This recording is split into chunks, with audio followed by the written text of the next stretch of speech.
बात बांग्लादेश की कर लेते हैं। बांग्लादेश में शेख हसीना के इस्तीफे के बाद भी हिंसा लगातार जारी है। बांग्लादेश में अब हिंदू मंदिर और हिंदुओं के घर उग्रवादियों के निशाने पर नजर आ रहे हैं। उपद्रवी लगातार इनको अपना निशाना बना रहे हैं। वहां से कई ऐसी तस्वीरें भी सामने आई हैं जिनमें कई मंदिरों में आग की लपटें दिखाई दे रही हैं, जबकि कई हिंदुओं के घरों को भी निशाना बनाया गया है। पंचगढ़ में हिंदुओं की दुकानों और घरों पर हमला किया गया। एक ही जिले में 12 घरों को आग लगा दी गई, जबकि दिनाजपुर में 10 घरों को उपद्रवियों ने जला दिया। खबर है कि लक्ष्मीपुर में 300 लोगों ने एक साथ हिंदुओं के घरों पर हमला बोल दिया है। उधर इस्कॉन मंदिर में भी तोड़फोड़ की गई है, जिसकी वीडियो सामने आई है। इस्कॉन ने दावा किया है कि कई मंदिरों में आग लगा दी गई है।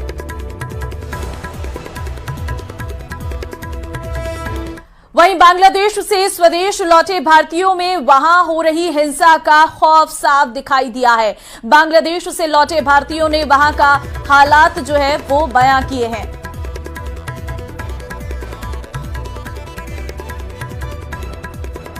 It's all about local Bengalis जिन पे अटैक हुए हैं, but Indians के लिए it is quite safe for the expats. So now flight services has also been resumed, so it's not a problem. India treatment के लिए आया है। ट्रीटमेंट के लिए? जी, अपोलो हॉस्पिटल में। अपोलो में। तो वहाँ क्या सिचुएशन है? हिंदूज की क्या कंडीशन है वहाँ पर? ना इजिया से। अभी क्या सिचुएशन है बांग्लादेश में? Okay, no problem. कोई प्रॉब्लम नहीं है? नहीं। तो राइट्स वगैरह हो गए थे वहाँ, हमने देखा काफी ज्यादा तोड़फोड़ और वायलेशन हो गया। Some violence in area, some area. वहाँ पर मेरा सरकार तो देश पे नहीं है। एखन मेरे देश पे स्टूडेंट में कुछ बोला था। हमारा देश एखन या सेना बाहिनी के प्रदेश में। स्टूडेंट की क्या कंडीशन? स्टूडेंट एखन ठीक है से स्टूडेंट एखन पैनिक है वहाँ है। The ground realities army has taken over the situation, and the currently situation is good. CM Bhajanlal का आज दूदू और सपोटा क्षेत्र का दौरा। सीएम 11:30 बजे जयपुर एयरपोर्ट से दूदू के लिए रवाना होंगे और दूदू के गाड़ोता में 75वां राज्य स्तरीय वन महोत्सव में शिरकत करेंगे। हरियालो राजस्थान एक पेड़ मां के नाम के तहत वृक्षारोपण करेंगे। एसडीआरएफ कैंपस गाड़ोता में होगा वृक्षारोपण। दूदू से सपोटा के मीन धाम जाएंगे सीएम। करौली के सपोटा में भी सीएम जनसभा को करेंगे संबोधित। मीन धाम में सीएम भजनलाल करेंगे वृक्षारोपण। शाम 4:40 पर जयपुर के लिए वापस रवानगी उनकी रहने वाली है। तो सीएम का आज दूदू और सपोटा का दौरा रहने वाला है, जहां पर गाड़ोता में 75वां राज्य स्तरीय वन महोत्सव में शिरकत करेंगे। हरियालो राजस्थान एक पेड़ मां के नाम कार्यक्रम में जो है शामिल रहने वाले हैं सीएम भजनलाल।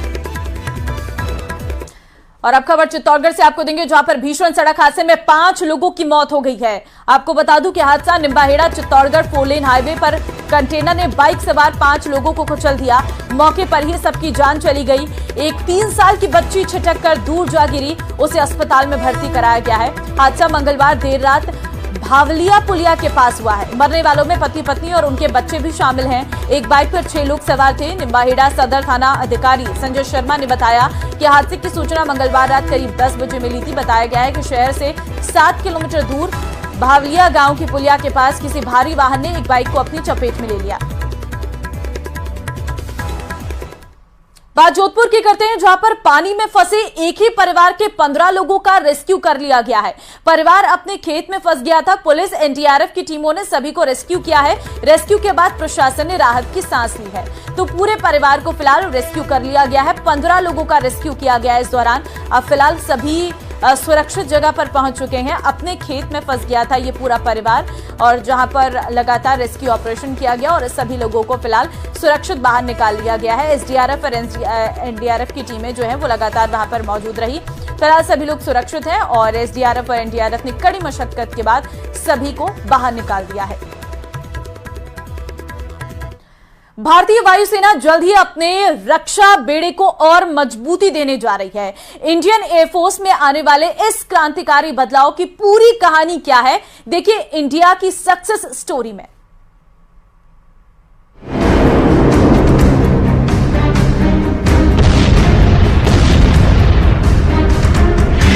क्रांतिकारी बदलाव की ओर भारतीय वायुसेना। दुश्मन के खिलाफ नए चक्रव्यूह की तैयारी। वायुसेना को जल्द मिलेंगी 200 स्वदेशी मिसाइल।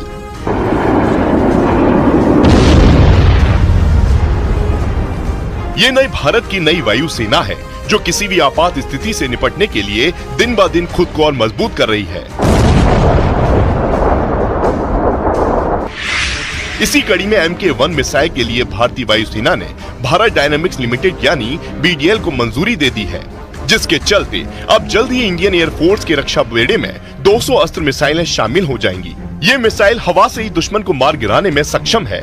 इस प्रोजेक्ट को सफल बनाने में DRDO की बड़ी भूमिका है।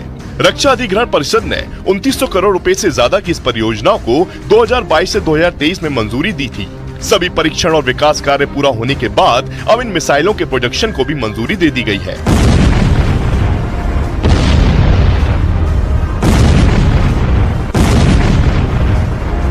अस्त्र मिसाइल को रूसी मूल के सुखोई 30 और स्वदेशी तेजस लड़ाकू विमान दोनों पर तैनात किया जाएगा। भारतीय वायुसेना मिसाइलों के लिए कई स्वदेशी परियोजनाओं में मदद कर रही है। ऐसी 3 से 4 परियोजनाएं पूरी होने वाली हैं। इनमें हवा से जमीन पर मार करने वाली मिसाइलें भी शामिल हैं।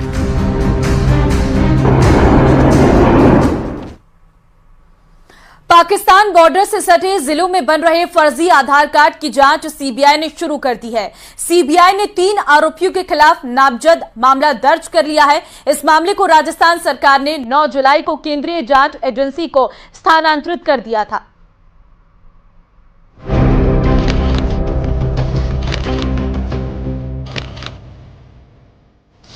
फर्जी आधार कार्ड मामले में सीबीआई जांच शुरू। 25,000 में फर्जी आधार कार्ड बनने का खुलासा। बांग्लादेशी लोगों ने फर्जी आधार कार्ड बनवाए।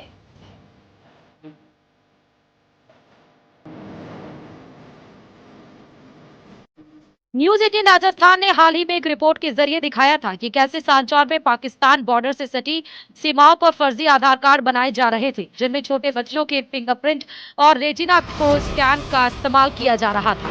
इस मामले में सीबीआई ने अब जांच तेज कर दी है। राजस्थान में कथित तौर पर 25,000 रुपए में जाली दस्तावेजों और फिंगरप्रिंट का इस्तेमाल करके फर्जी आधार कार्ड बनाने वाले एक गिरोह के 3 लोगों के खिलाफ सीबीआई ने एफआईआर दर्ज की है। अधिकारियों ने कहा कि बड़े पैमाने पर चल रहे इस रैकेट की शुरुआती जांच में सामने आया है कि फर्जी आधार कार्ड बनाने के लिए स्कूली बच्चों की उंगलियों के निशान और रेटिना स्कैन के साथ साथ पैर की उंगलियों के निशान का भी इस्तेमाल किया गया है। इस मामले में राजस्थान सरकार ने 9 जुलाई को केंद्रीय जांच एजेंसी को स्थानांतरित कर दिया था।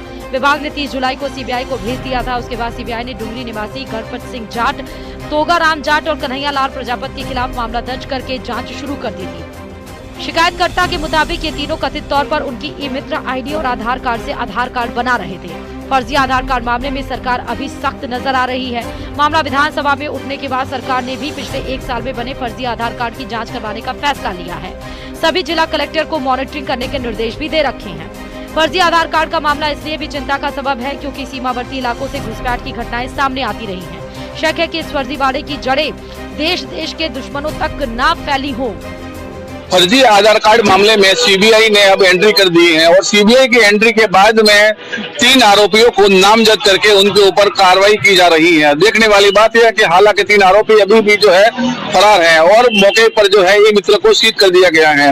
वहीं सीबीआई ने जो है पिछले 1 साल में कितने आधार कार्ड बनाए उसको लेकर जो है जांच कमेटी बनाई गई है और इसको जो है अब जितने आधार कार्ड बने उनका जो है भौतिक सत्यापन भी किया जाएगा। हालांकि पूरा विषय जांच का है, जांच के बाद ही इसका जो खुलासा हो पाएगा। कैमरा पर्सन के साथ में न्यूज 18 के लिए प्रतीक सोलंकी।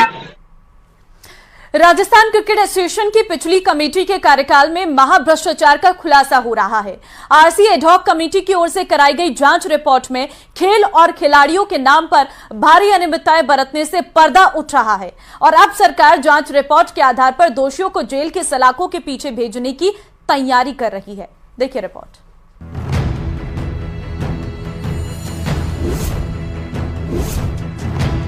क्रिकेट के भविष्य को संवारने के लिए बनाए गए राजस्थान क्रिकेट एसोसिएशन में ही क्रिकेट के नाम पर भ्रष्टाचार का सबसे बड़ा खुलासा हो रहा है।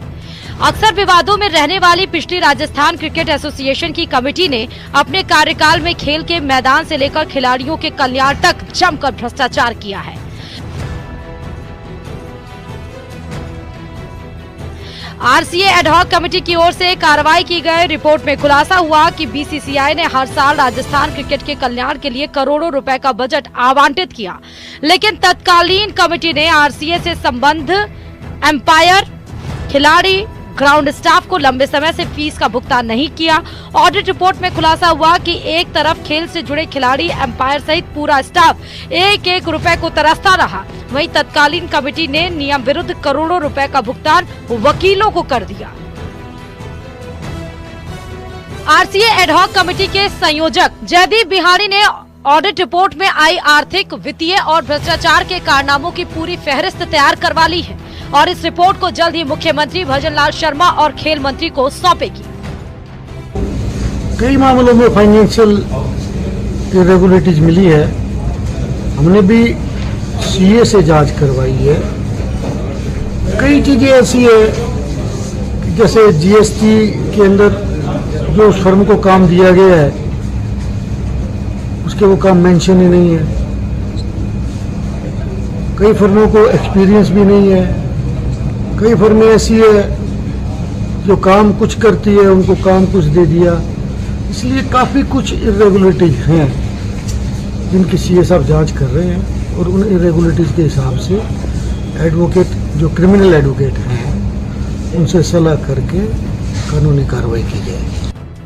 आरसीए एडहॉक कमेटी की ओर से कार्रवाई की गई। जांच रिपोर्ट में कई बड़े चौंकाने वाले खुलासे सामने आ रहे हैं। क्रिकेट खेल को बेहतर बनाने के नाम पर नए स्टेडियम का निर्माण शुरू से ही भ्रष्टाचार की नींव पर खड़ा किया गया। चौप स्टेडियम के निर्माण का कार्य ऐसी कंपनी को सौंपा गया जिसके पास भवन निर्माण का कोई अनुभव ही नहीं। सड़क निर्माण करने वाली छत्तीसगढ़ की एक कंपनी को पूरे स्टेडियम की निर्माण की जिम्मेदारी नियम विरुद्ध तरीके से सौंप दी गई। स्टेडियम निर्माण के टेंडर से शुरू हुआ भ्रष्टाचार लगातार बढ़ता रहा और जो काम कंपनी को 300 करोड़ रुपए के टेंडर में आवंटित किया गया, उसी कंपनी को नियम विरुद्ध लाभ पहुंचाने के लिए उसी स्टेडियम के निर्माण काम की लागत बढ़ाकर 500 करोड़ रुपए तक कर दी गई। जांच रिपोर्ट में क्रिकेट मैचों के आयोजन में भी भारी अनियमितताएं सामने आई हैं। One day international, Indian premier league और राजस्थान प्रीमियर लीग के आयोजनों में भी बड़ी धांधली की गई है। इन मैचों के लिए तत्कालीन आरसीए कमेटी ने मैचों से संबंधित इवेंट के टेंडर जिन कंपनियों को सौंपे थे, उन कंपनियों ने फर्जी सिस्टर कंसर्न कंपनियों के जरिए काम करवाया। राष्ट्रीय और अंतर्राष्ट्रीय मैचों के आयोजन में हुई इस धांधली में मैचों के दौरान सुरक्षा व्यवस्था, बाउंसर्स, स्टेडियम की सजावट, स्टेडियम का रखरखाव, टेंट डेकोरेशन, हाउस कीपिंग के साथ साथ मैचों में मनोरंजन के लिए नाचने वाली चीयर गर्ल्स के कामकाज में भ्रष्टाचार किया गया है। हमें राजस्थान क्रिकेट के भविष्य को जिंदा रखना है। ऐसा कोई काम नहीं करेंगे जिससे कि आरसीए की मान्यता खत्म हो जाए। एफआईआर सबसे सरल और सबसे साफ तरीका है। जो लोग, देखिए, फाइनेंशियल जो भी करप्शन हुआ है वो किया तो आदमियों नहीं है और ये कोई मानवीय भूल में शामिल नहीं होगा। बहरहाल राजस्थान क्रिकेट एकेडमी की एडहॉक कमेटी की ओर से पिछली कमेटी के कार्यकाल में हुई वित्तीय अनियमितताओं और भ्रष्टाचार की जांच रिपोर्ट तैयार कर ली गई। भ्रष्टाचार में लिप्त दोषियों के खिलाफ एडहॉक कमेटी मुकदमा दर्ज करवाएगी। वहीं बीसीसीआई की ओर से खेल और खिलाड़ियों के कल्याण की राशि में हुई लूट खसोट की जांच के लिए केंद्र सरकार की सीबीआई, प्रवर्तन निदेशालय जैसी एजेंसियों को भी जाँच करने के लिए पत्र लिखने की तैयारी की जा रही है। न्यूज 18 राजस्थान के लिए जयपुर से राकेश शर्मा की रिपोर्ट।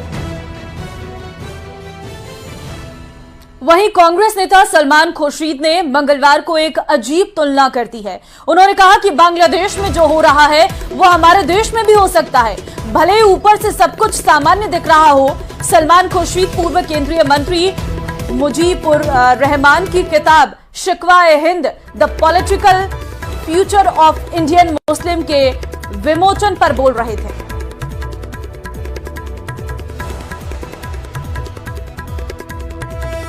तो किताब के विमोचन समारोह में बोले सलमान खुर्शीद। बांग्लादेश हिंसा पर उनका अजीबोगरीब बयान सामने आया है और अब इस बयान के तमाम मायने निकाले जा रहे हैं। भारत में भी बांग्लादेश जैसा हो सकता है, सलमान खुर्शीद की तरफ से कहा गया है।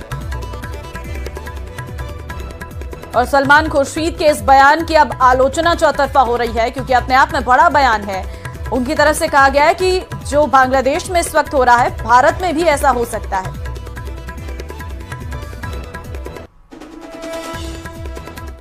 और सलमान खुर्शीद के बयान पर बीजेपी नेता शहजाद पूनावाला पलटवार किया है। उन्होंने कहा है कि लोगों को भड़काने की कोशिश कर रही कांग्रेस।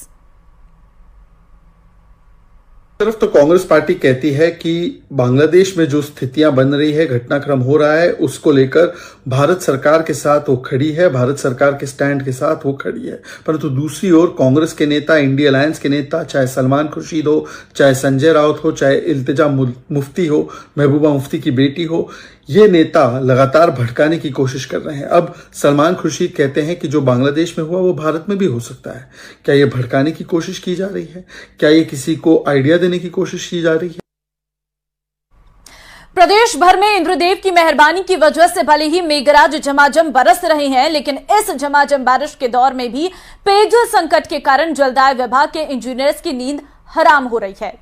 बीसलपुर बांध के हालात ये हैं कि अगर जल्द ही बांध का जलस्तर नहीं सुधरा तो गर्मियों से पहले ही 4 जिलों की आबादी एक एक बूंद को तरस सकती है।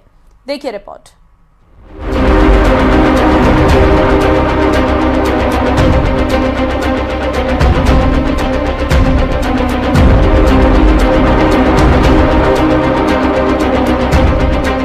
प्रदेश में झमाझम बारिश की वजह से नदी नाले उफान पर हैं, तो कहीं भारी बारिश के कारण बाढ़ के हालात भी बने हुए हैं। लेकिन बीसलपुर बांध की प्यास नहीं बुझ पाई है। टोंक और अजमेर में रिकॉर्ड तोड़ बारिश के कारण सभी बांध, तालाब, ताल, नदी, नाले सब उफान पर हैं। लेकिन स्थानीय बारिश का पानी बीसलपुर की प्यास बुझाने में नाकाम रहा है। दरअसल बीसलपुर बांध में पानी का भराव इसके कैचमेंट एरिया के जरिए ही होता है। बांध का कैचमेंट एरिया का क्षेत्रफल चित्तौड़गढ़, राजसमंद, उदयपुर, भीलवाड़ा, बूंदी, अजमेर, टोंक, केकड़ी जिलों के 27,836 वर्ग किलोमीटर में फैला हुआ है। जब इन सभी जिलों में अच्छी बारिश होती है तो कैचमेंट एरिया के माध्यम से बांध में पानी पहुंचता है। कैचमेंट एरिया के बड़े हिस्से को अभी अच्छे मानसून का इंतजार है। बीसलपुर बांध में जलभराव के लिए भीलवाड़ा के मेनाल से निकलने वाली मेनाली नदी, चित्तौड़गढ़ जिले की बेड़च नदी, राजसमंद से निकलने वाली बनास नदी, चित्तौड़गढ़ जिले की कोठारी नदी, अजमेर जिले की खारी और डाई नदियों में जबरदस्त उफान आने पर ही बीसलपुर बांध में पानी पहुंचता है। जैसा सभी को विदित है कि इस समय बीसलपुर में जो त्रिवेणी नदी से जहाँ से पानी आता है, तो नदी से पानी नहीं मिल पा रहा है बीसलपुर को। तो करीब 310 मीटर का उसका लेवल चल रहा है और अगर वहाँ बरसात नहीं होती है या कम होती है तो इस पानी को हम नवंबर तक ही सप्लाई कर पाएंगे।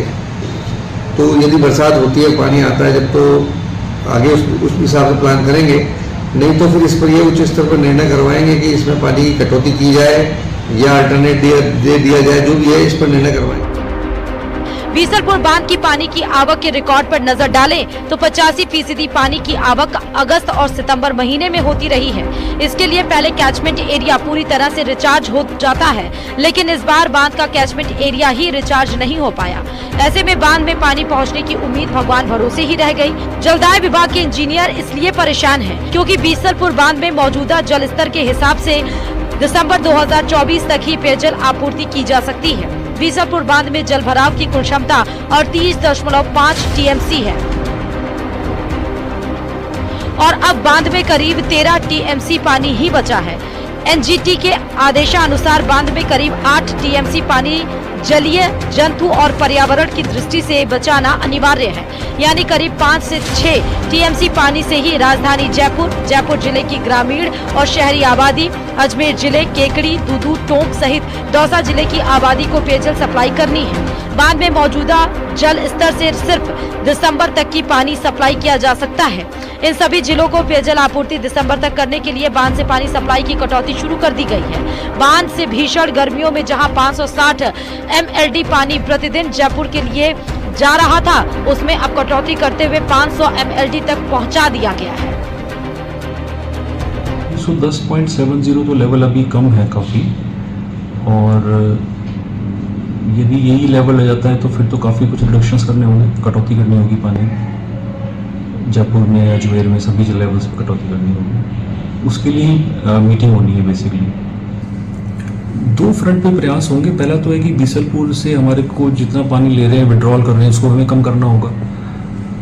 और हमारे जो लोकल सोर्सेज हैं, ट्यूबवेल्स हैं, उनको स्ट्रेंथन करके जो एग्जिस्टिंग है उनसे तो प्रोडक्शन लेना ही है, हो सकता है कुछ और ड्रिलिंग वगैरह भी करके पानी को ऑगमेंट करना पड़ेगा।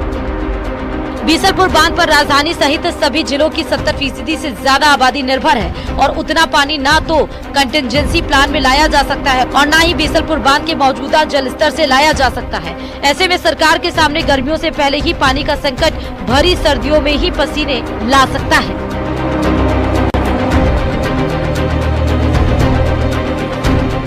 न्यूज़ 18 राजस्थान के लिए जयपुर से राकेश शर्मा की रिपोर्ट। आगे बढ़ते हैं। झुंझुनू की खेतड़ी नगर पुलिस और डीएसटी नीमका थाना ने संयुक्त कार्रवाई करते हुए भारी मात्रा में अवैध शराब जब्त की है। साथ ही एक आरोपी को भी गिरफ्तार किया है। पुलिस ने छापेमारी की कार्रवाई खेतड़ी नगर थाना इलाके में की है। एएसआई विजय भटिया के मुताबिक मुखबिर की सूचना पर देवता ढाणी बाढ़ान के रास्ते पर पहुंचे, जहां मुर्गी फार्म के सामने एक दुकान में शराब बेची जा रही थी। पुलिस ने वहां मौजूद देवेंद्र नाम के शख्स से जब लाइसेंस के बारे में पूछताछ की तो वहां रखी सभी शराब अवैध निकली, जिसके बाद पुलिस ने आरोपी देवेंद्र कुमार को गिरफ्तार कर लिया है। पुलिस ने दुकान में रखी 26 पेटी देशी शराब, 7 पेटी बियर और 17 लीटर अंग्रेजी शराब जब्त की है। साथ ही आरोपी के खिलाफ केस दर्ज कर लिया है। रोड पर एक व्यक्ति दुकान के अंदर अंग्रेजी शराब, बियर व देसी शराब अवैध रूप से बेच रहा है। इस पर मन एसआई विजय सिंह मय जाब्ता ने मौके पर पहुंचकर जांच की तो वहां पर दुकान के अंदर मिले व्यक्ति का नाम पता पूछा तो अपना नाम देवेंद्र कुमार पुत्र अशोक कुमार जाति दानक निवासी मोहनपुर हरियाणा होना बताया। जिसने दुकान के अंदर शराब अंग्रेजी शराब के बोतल अद्धे पवे सजाकर तथा नीचे कार्टून बियर के और देसी शराब के रखकर बेच रहा था, बेचने के लिए रखी हुई थी। व्यक्ति को लाइसेंस पूछा तो कहा लाइसेंस नहीं है। और चलिए इस बुलेटिन में फिलहाल के लिए बस इतना ही। आगे आप देखिए 100 गांव 100 शहर। नमस्कार।